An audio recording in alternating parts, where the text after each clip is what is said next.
Yet another college football player has decided to leave the FBS for a lower level of the sport.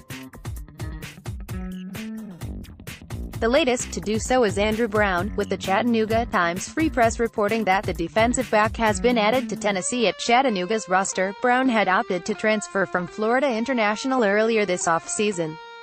As Brown is going from the FBS to the FCS, he will be eligible to play for the Mocs immediately in 2018. He also comes to UTC as a graduate transfer, which would have given him immediate eligibility as well.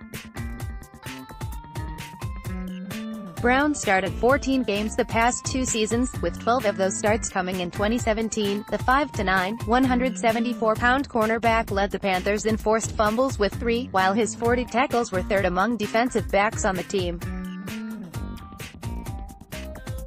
6 years ago, Mike Yurcich made just over $50,000 a year as the offensive coordinator at Division II Shippensburg University in Pennsylvania.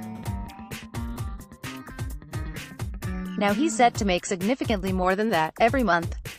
Oklahoma State approved a 33% raise for its offensive coordinator on Monday, bumping his salary from $600,000 to $800,000 a year. According to Mark Cooper of the Tulsa World, this makes him the highest-paid assistant coach in Pokes history, surpassing the $675,000 former defensive coordinator Glenn Spencer made last year. Overall, every Oklahoma State assistant earned an increase of at least $18,000 and change. New defensive coordinator Jim Knowles will be the second highest paid assistant at $600,000, followed by defensive line coach Joe Bob Clements and offensive line coach Josh Henson, each earning bumps from $400,000 to $420,000. Running backs coach John Wozniak is the lowest paid full-time assistant at $275,000 a year. Oklahoma State will pay Mike Gundy's assistants a total of $4.15 million in 2018, a $500,000 increase from a year ago. Another Power 5 transfer has entered the quarterback fray at Florida Atlantic, although his on-field in-season availability will be delayed a year. According to reports from both FIU and the Palm Beach Post, Nick Tronti is expected to transfer to FIU in the coming weeks. The reported move comes nearly 2 months after Tronti took to Twitter to announce his decision to transfer from Indiana. It also came amidst the quarterback retweeting a couple of tweets connected to FIU football over the last few days.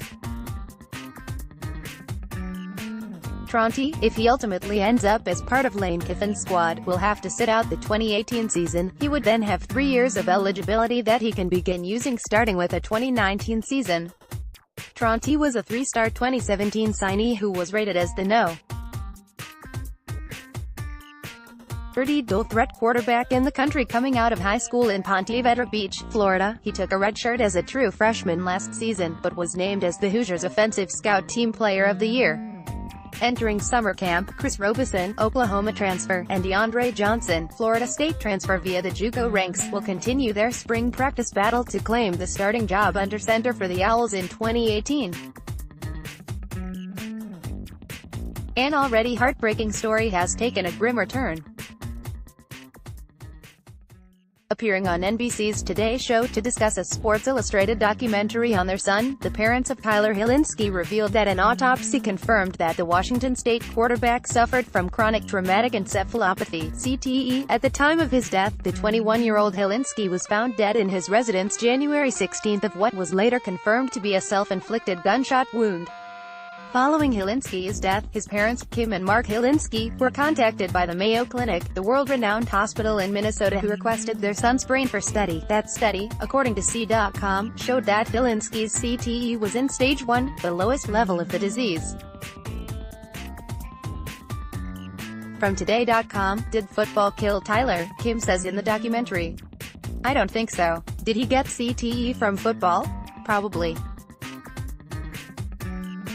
Was that the only thing that attributed to his death? I don't know. The medical examiner said he had the brain of a 65-year-old, which is really hard to take, Mark told Hodakotb on Tuesday. He was the sweetest, most outgoing, giving kid.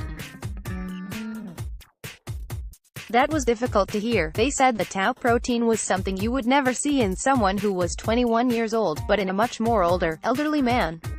Kim says in the documentary. And it was shocking, because we know Tyler. Yes, he was quiet. Yes, he was a little bit more reserved, but he was always happy. Medical examiner said he had the brain of a 65-year-old, which is really hard to take. Parents of Tyler Hilinski, the promising football player who took his own life at 21, discussed the findings from their son's autopsy. Pic.twitter.com/UWCNREAM3. Today, at Today Show, June 26, 2018, you can add yet another college football player's name to the Big Boy League's other draft.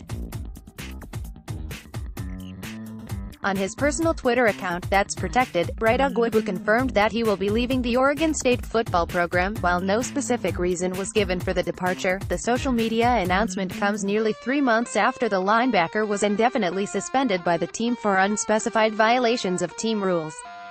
"I came to OSU with the goal of ensuring the future of my family," Ugwobu wrote on Twitter.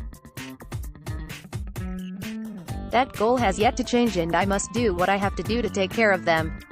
I want to thank Beaver Nation for the love and support they provided me for my years in Corvallis." It was subsequently confirmed by those close to both the player and the program that Ugwobu will make himself available for the NFL's supplemental draft, which has officially been scheduled for July 11. Ugwobu started 20 of the 30 games he played in the past 3 seasons, with 11 of those starts coming in 2017. This past season, he was credited with 4.5 tackles for loss, 1.5 sacks, 2 fumble recoveries, 3 quarterback hurries and 2 pass breakups. Ugwobu is at least the 4th FBS player who will be available to be selected in the 2018 supplemental draft, joining Virginia Tech cornerback Adonis Alexander, here, Western Michigan cornerback Sam Beal, here, and Mississippi State safety Brandon Bryant, here.